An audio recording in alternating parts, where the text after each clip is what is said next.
Good morning, children. Today we will start our next chapter, which is lesson 4, a visit to Cambridge.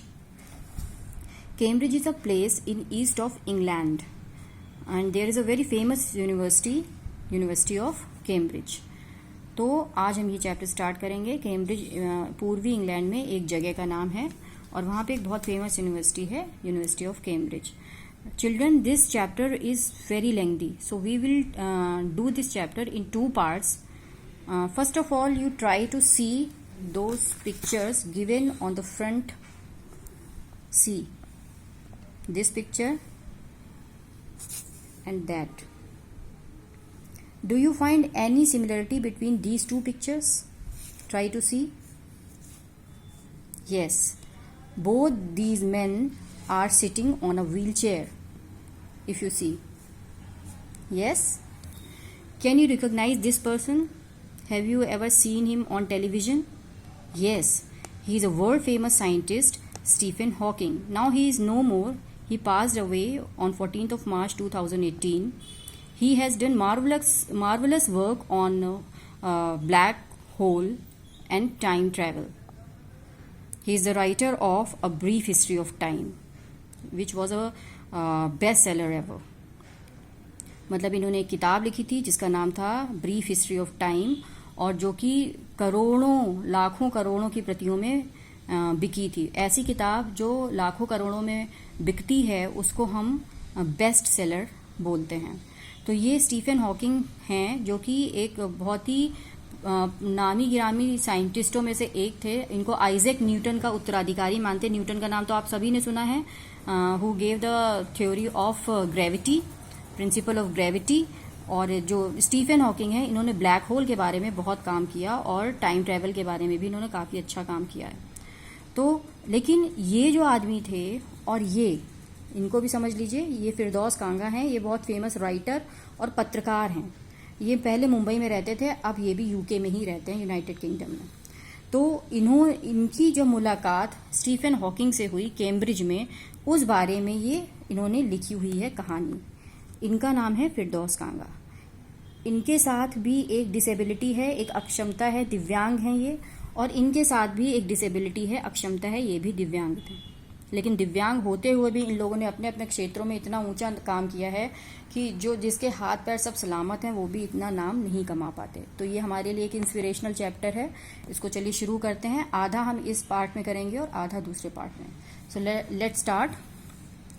This is the story of meeting between two extraordinary people, both of them differently abled. Stephen Hawking, an astrophysicist who suffers from a form of paralysis that confines him to a wheelchair and allows him to speak only by punching buttons on a computer. Firdaus Kanga, a writer and a journalist who lives and works in Mumbai. Kanga was born with the brittle bones and like Hawking moves around in wheelchair. अब ये इनके बारे में, दोनों के बारे में दिया गया है. ये स्टोरी किसके बारे में है? दो असाधारण, एक्स्ट्रा ऑर्डिनरी पीपल मीन्स असाधारण लोगों के बीच की मीटिंग के बारे में है. और दोनों ही जो दिव्यांग व्यक्ति थे, डिफरेंटली एबल्ड मतलब जो दूसरी तरह से सक्षम है, शारीरिक रूप से अक्षम है लेकिन दूसरी और तरह से वो सक्षम है. इनको हम दिव्यांग कहते हैं हिंदी में, और इंग्लिश में हम इसको डिफरेंटली एबल्ड कहते हैं. अब Stephen Hawking Stephen Hawking an astrophysicist, ये एक भौतिक ताराविद मतलब कि जो भौतिक शास्त्र की सहायता से अंतरिक्ष की जो स्टडी करते हैं, अध्ययन करते हैं, उनको हम भौतिक ताराविद कहते हैं. Who suffers from a form of paralysis that confines him to a wheelchair. ये जो भौतिक ताराविद हैं थे स्टीफन हॉकिंग, वो किससे जूझ रहे थे? Suffers from a form of paralysis. Paralysis आप जानते हैं, लकवे को कहते हैं, पक्षाघात, जिसमें शरीर का काफी हिस्सा काम करना बंद कर देता है, जिसके कारण that confines him to a wheelchair. इस लकवे ने उनको जो है उनका जो मूवमेंट था वो व्हील चेयर तक सीमित कर दिया.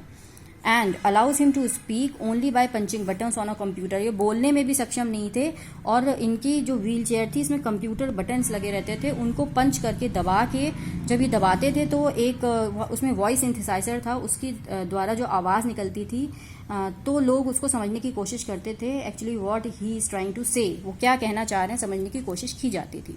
और फिरदौस कांगा राइटर एंड जर्नलिस्ट, वो एक लेखक और एक पत्रकार हैं जो रहते हैं मुंबई में, लेकिन अब ये मुंबई में नहीं, अब यूके में हैं। कांगा जो हैं इनके साथ क्या तकलीफ थी, इनको तो पैरालिसिस था, इनको क्या था, इनको ब्रिटिल बोन्स मतलब इनकी हड्डियां इतनी नर्म थी कि जरा भी पैर घुमाते भी थे तो इनकी हड्डियां टूटने लगती थी। इसको हम ब्रिटिल बोन डिजीज कहते हैं। तो इसके कारण इनको जो है व्हील चेयर पे चलना पड़ता था। इसी के कारण इन दोनों व्यक्तियों के पास रीजन थे व्हील चेयर पे चलने के। ये ब्रिटिल बोन्स का शिकार थे और ये पैरालिसिस का शिकार थे। अब शुरू करते हैं chapter. Cambridge was my metaphor for England. Metaphor मतलब होता है रूपक। ये कांगा बोल रहे हैं कि कैम्ब्रिज मेरे लिए नया नहीं था इंग्लैंड से, मेरे लिए कैम्ब्रिज इंग्लैंड का ही एक रूपक था मेरे लिए, मतलब ये इनके लिए नई बात नहीं थी Cambridge. And it was strange when I left it, और ये मेरे लिए आश्चर्य की बात थी जब मैंने इस बार उसको छोड़ा। किसको? कैम्ब्रिज को। I had become all together something else, और मैं पूरी तरह बदल चुका था। Because I had met Stephen Hawking there. क्यों बदल चुका था? क्योंकि मैं वहां मिला। मीट का सेकेंड फॉर्म मिला, मेट स्टीफन हॉकिंग देयर, वहां पे मैं स्टीफन हॉकिंग से मिला। तो इस बार मैं पूरी तरह बदल चुका था। अब समझिए क्यों बदल गए। It was on walking toward through Cambridge that the guide mentioned Stephen Hawking, poor man who is quite disabled now, though he is a worthy successor of Isaac Newton, whose chair he has at university. जो हम कहीं जाते हैं घूमने तो हम guide करते हैं, गाइड को हम पे करते हैं, और वो व्यक्ति उस जगह को बहुत अच्छी तरह जानता है और उससे संबंधित घटनाओं को, लोगों को हमें बताता है। तो जब ये अपने वॉकिंग टूर पे थे गाइड के साथ कैम्ब्रिज पे, तो उसने जो गाइड था उसने बोला स्टीफन हॉकिंग बेचारा आदमी जो अब काफ़ी हद तक विकलांग हो चुका है, दिव्यांग हो चुका है, वो आइजैक न्यूटन जो कि बहुत बड़े साइंटिस्ट हैं उनका उत्तराधिकारी माना जाता है, और उसकी चेयर जो है वो यूनिवर्सिटी में है, यूनिवर्सिटी ऑफ कैम्ब्रिज में। And I started because I had quite forgotten that this most brilliant and completely paralyzed astrophysicist, the author of A Brief History of Time, one of the best sellers ever, lived here. अब देखिए, कोई दिव्यांग है और उसके सामने आप किसी दूसरे दिव्यांग को बेचारा कहेंगे तो उसको अंदर फील होगा कि ये हम पे दया खा रहा है। तो क्योंकि उस गाइड ने स्टीफन हॉकिंग को बेचारा कहा, तो ये क्या कहते हैं, आई स्टार्टेड, और मैं शुरू हो गया। Because I had quite forgotten, क्योंकि मैं पूरी तरह भूल गया था कि जो इतना ब्रिलियंट साइंटिस्ट है और जो पूरी तरह पैरालाइज्ड है, जिसको लकवा का शिकार हो गया है, जो एक भौतिक ताराविद है और जिसने ब्रीफ हिस्ट्री ऑफ टाइम जो ऐसी किताब लिखी है जिसकी करोड़ों प्रतियां बिकी हैं, वो एक दिव्यांग व्यक्ति है। क्यों ये इतना सोचने लगे? क्योंकि उसने केवल एक शब्द बोल दिया, बेचारा आदमी। अब when the walking tour was done, जैसे ही हमारा टूर पूरा हुआ, I rush to a phone booth, मैं भागा। किस तरफ भागा? के मतलब क्या? व्हील चेयर पे चले, है ना, कस के अपनी व्हील चेयर चलाई। I rush to a phone booth and almost tearing the cord so it could reach me outside, और बूथ के बाहर, क्योंकि ये व्हील चेयर पे थे, बूथ बहुत छोटे होते हैं, फोन बूथ व्हील चेयर के साथ ही अंदर नहीं जा सकते थे, तो इन्होंने फोन कॉर्ड, जो लैंडलाइन कॉर्ड होते हैं, उसको खींचा अपनी तरफ। तो जो कॉर्ड मतलब तार होता है वो करीब करीब टूटने की कगार पे आ गया। इतने उत्साह में इन्होंने खींचा। करने क्या गए थे बूथ पे? ये क्योंकि अपनी यात्रा को लिख रहे थे, ये चाह रहे थे कि इनको स्टीफन हॉकिंग का एक इंटरव्यू मिल जाए, तो अपॉइंटमेंट लेने गए थे फोन से। Phone Stephen Hawking's house. अच्छा, इन्होंने इतनी तेज खींचा फोन को कि इसका तार करीब करीब टूटने वाला हो गया, जिससे कि वो मेरे तक पहुंच सके। क्या? फोन बाहर इनकी व्हीलचेयर तक पहुंच सके। तो फिर इन्होंने किसको फोन किया? स्टीफन हॉकिंग के घर पे। There was his assistant on the line and I told him I had come in wheelchair from India. Perhaps he thought I had propelled myself all the way to write about my travels in Britain. क्या हुआ? इन्होंने Stephen Hawking के घर पे phone किया। वहाँ पे जो असिस्टेंट था उसने फ़ोन उठाया, वो लाइन पे था, और उसको कांगा ने बताया कि मैं इंडिया से व्हील चेयर पे आया हूँ। किस लिए आया हूँ? ब्रिटेन की अपनी यात्रा के बारे में लिखने के लिए। और उन्होंने मन में सोचा कि शायद उस असिस्टेंट को ऐसा लगा कि मैं व्हील चेयर पे ही आया हूँ इंडिया से इंग्लैंड। तो फिर इन्होंने बोला I had to see professor Hawking, even 10 minutes would do. इन्होंने कहा कि मैं प्रोफेसर हॉकिंग से मिलना चाहता हूँ, मेरे लिए 10 मिनट ही काफ़ी होंगे। तो असिस्टेंट ने बोला हाफ एन आवर, आधा घंटा। He said from 3:30 to 4। उसने बोला आधा घंटा मिलेगा आपको, 3:30 से 4 आप आ जाइए। ठीक है, समय मिल गया तो इनको तो खुश होना चाहिए। लेकिन क्या हुआ? And I suddenly felt weak all over, लेकिन मैं दोबारा से बहुत कमज़ोरी महसूस करने लगा। ऐसा ये क्यों कह रहे हैं भाई? जो असिस्टेंट था उससे इन्होंने केवल 10 मिनट मांगे थे, लेकिन उसने दया खा के इनको आधा घंटा दे दिया, तो इनको लगा कि इसने फिर से मुझे कमज़ोर व्यक्ति समझ लिया, तो इनको ये चीज़ बहुत बुरी लगी। Growing up disabled, you get fed up with people asking you to be brave, as if you have a courage account on which you are too lazy to draw a check. ये कह रहे हैं कि जब आप किसी अक्षमता, शारीरिक अक्षमता या दुर्बलता के साथ बड़े होते हैं, तो आप उन लोगों से थक चुके होते हैं जो आपको कहते हैं बार बार साहसी बनो, साहसी बनो। वो ऐसे कहते हैं जैसे कि हमारे पास साहस का, जैसे बैंक में पैसे का अकाउंट होता है, हमारे पास साहस का कोई एक ऐसा अकाउंट है, और हम लोग इतने आलसी हो रहे हैं कि हम साहस जुटा नहीं पा रहे हैं और साहस का चेक को हम ड्रॉ नहीं कर पा रहे हैं।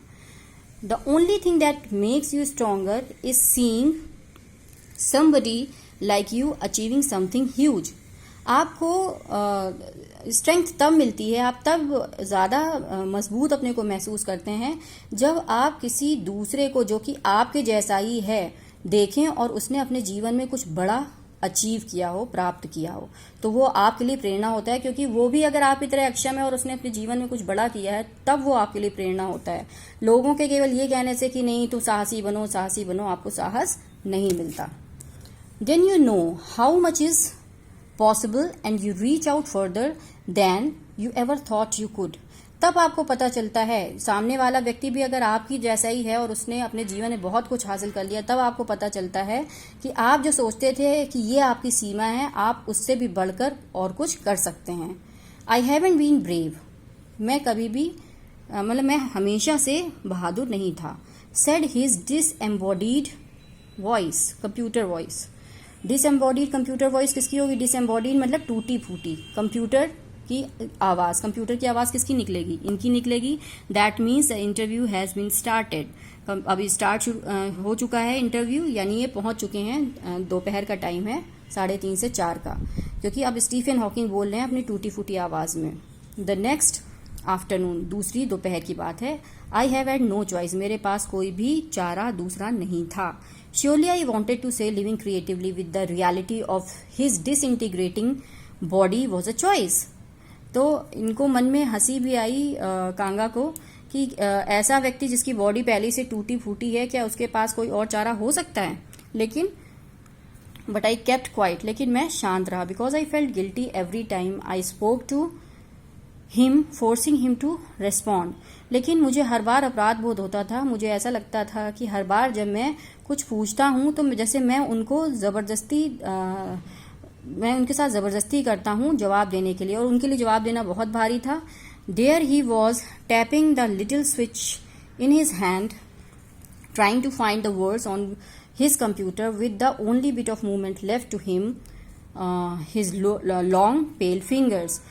क्यों उनको कांगा को क्यों अपना अपराध बोध लगता था? क्योंकि हर बार जब वो कुछ पूछते थे तो उनकी जो फिंगर्स थी पीली और दुबली सी, क्योंकि वीकनेस बहुत थी उनकी बॉडी में, तो पीली दुबली जो उंगलियां थी उनमें थोड़ा बहुत जो मूवमेंट रह गया था, जिससे वो अपनी उंगलियों को बहुत मुश्किल से हिला पाते थे, और फिर अपने कंप्यूटर पे वो बटन ढूंढते थे, वर्ड्स को ढूंढते थे जिससे कि वो जवाब दे सकें। तो वो उनको कांगा को लग रहा था कि ये मैं उन पर अत्याचार कर रहा हूँ हर बार जवाब देने के लिए। Every so often his eyes would shut in frustrated exhaustion. हर थोड़ी देर में उनकी आंखें जो हैं थकान से और फ्रस्ट्रेशन से बंद हो जाती थी। And sitting opposite him, I could feel his anguish and mind buoyant with thoughts that came out in frozen phrases and sentences of stiff as corpses. क्या मतलब है इसका? क्योंकि मैं उनके बगल में बैठा था, एंड सिटिंग ऑपोजिट, बगल में नहीं मतलब सामने बैठा था, ऑपोजिट मतलब सामने बैठा था, और मैं महसूस कर सकता था उनका गुस्सा। क्यों? क्योंकि उनका जो दिमाग विचारों से भरा हुआ था, वो साइंटिस्ट थे, उनके दिमाग में बहुत से विचार थे, लेकिन उनको जब वो बाहर आते थे, भाई विचार आपके बोल के बाहर आते हैं, लेकिन वो बोल नहीं पाते थे, तो ऐसा लगता था कि जो उनके शब्द समूह बाहर आ रहे हैं वो जमे हुए होते हैं, टूटे फूटे जमे हुए, और जो उनके वाक्य होते हैं वो ऐसे अकड़े हुए वाक्य होते थे जैसे कि लाशें। लाश अकड़ जाती है, आपको पता होगा, इस तरह मतलब इनको बोलने में इतनी ज़्यादा दिक्कत होती थी और समझने वाले को भी समझने में उतनी दिक्कत होती थी। तो मुझे लगता है आपका, क्योंकि वीडियो ऑलरेडी 15 मिनट से ऊपर हो चुका है, तो नेक्स्ट जो पार्ट है वो हम आगे सेकेंड जो पार्ट बनाएंगे उसमें डील करेंगे। Now you try to read और study this chapter by yourself and ask me if you have any question और क्वेरीज।